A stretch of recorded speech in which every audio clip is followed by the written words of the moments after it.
I'm an engineer by profession, civil engineer. Pero kahit engineer, kahit nakatapos ng college, pero talagang hirap sa pera dahil sa kamangmangan.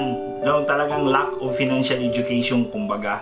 Yung financial stupid, exact example ako nun. Kasi talagang challenge eh. May utang ako, credit card, may mga personal ako na utang sa mga kaibigan ko. Yung takot na wala talagang naipon, di ba?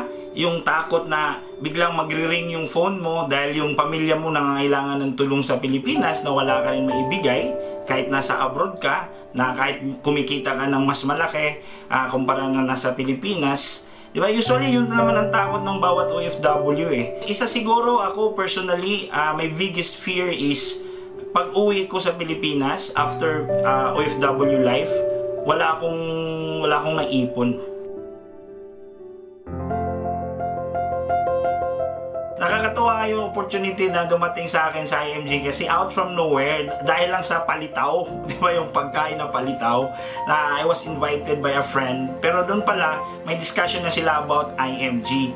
Nang dumating ako doon sa bahay nila, nakakatuwa is, narinig ko na yung solid financial foundation, yung Rule of 72, X-Curve concept, the 10-20-70 rule. Pero talagang ang naghatak talaga sa akin bakit ko nagustuhan yung tinuturo nila is yung pay God and yourself first, yung first concept na 10-20-70. Kasi as an engineer, naniniwala ko ng numbers eh, di ba? Na may tamang formula pala sa pag-iipon. 10% tithes para kay Lord, unahin sa lahat. Then 20% para sa sarili mo for your future. Then 70% for your family, which is for your expenses. Of course, after ko natutunan yung IMG, I get excited na i-share to. I-share ko kagad sa mga very close friend ko, na lalo na sa brother ko, di ba? Tapos sa best friend ko. But unfortunately, hindi pala siya ganun kadali. Hindi siya ganun sabi nga, hindi ganun lang ka-easy lang. Kaya sabi nga, my brother is working in a bank. Sabi pa niya, taga-bangko ako, tuturuan mo ako. Diba? Tapos yung best friend ko, sasabihin niya, sinabi niya, anay, nako, scam yan, nako, networking yan. Huwag kang maniwala dyan, engineer ka, nagpaluko ka dyan. Ang sakit, kahit sabi ko, ganito pala to. Diba? Wala namang masama sa isinishare ko. But unfortunately, I have those hurdles, I have those bumps along the road if I'm doing the mission of IMG. Nung lumingon ako sa likuran ko, sa gilid ko, wala na akong kasama sa team dahil naiwan ako.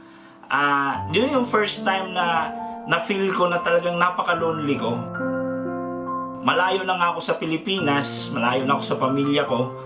Tapos wala pa yung mga kinoconsider kong mga kasangga ko, kumbaga mga teammates ko. Either I gonna make it or it gonna break me kung itutuloy ko tong ginagawa ko sa IMG. Of course there are doubts, but sabi nga tuloy-tuloy lang, kumbaga, di ba? So laban lang. May isang may isang katagang na narinig ko from one of our mentors sa IMG na find something that you believe in and put your life to fight for it.